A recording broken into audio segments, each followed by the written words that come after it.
Bonjour. Pour toi, comment on fait pour résister au péché?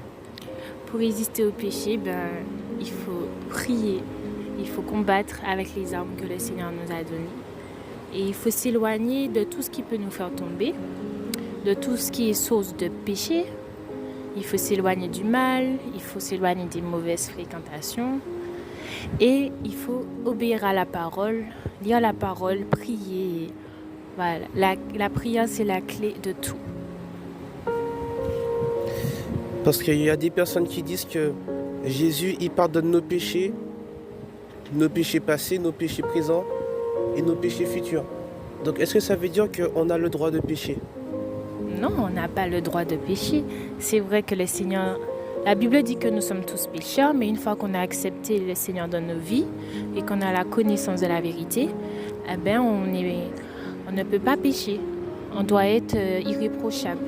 C'est interdit de pécher. Parce que pécher, ça va nous empêcher d'aller auprès du Seigneur au jour du jugement. C'est-à-dire que si on fait exprès de pécher, Voilà. Il ne faut pas pécher consciemment. Si on pêche inconsciemment, qu'on ne savait pas, Dieu dit qu'il pardonne. Mais une fois qu'on est conscient, et puis qu'on pêche et on repêche et on repêche, on refait la même erreur et on dit que Dieu pardonne, au bout d'un moment, Dieu ne sera pas content. d'accord.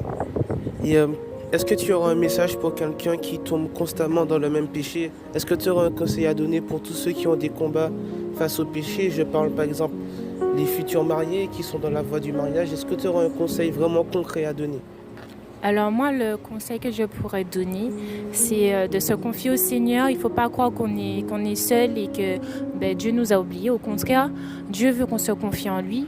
Donc, il faut aller dans sa chambre, se mettre à genoux et dire « Seigneur, je reconnais que je n'y arrive pas, je n'arrive pas à résister, je suis faible dans la chair, etc. » Et demander au Seigneur qu'il puisse nous aider à combattre le péché, qu'il puisse nous libérer de cette captivité.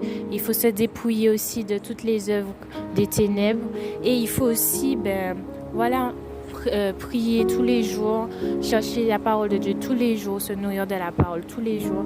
Et si tout le temps on se nourrit de la parole, mais forcément, on sera nourri que des bonnes œuvres et donc on ne sera pas attiré par le péché, on ne sera pas attiré par les choses de ce monde.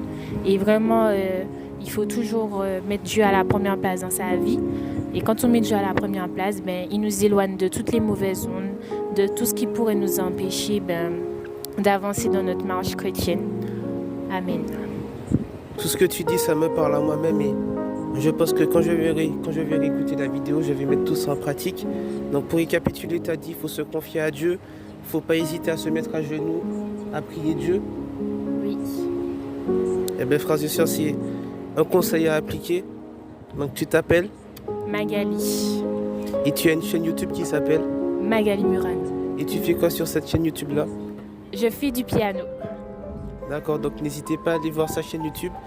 En tout cas, merci à ma soeur d'avoir participé avec moi pour cette vidéo. N'hésitez pas aussi à la suivre sur Instagram. Elle fait des confections à base de résine, des porte-clés, des dominos personnalisés à la demande. Elle peut aussi faire des plaquettes avec des versets bibliques à la demande. Donc n'hésitez pas à la contacter sur Instagram pour avoir plus d'informations, pour avoir tout ce que vous voulez de façon personnalisée.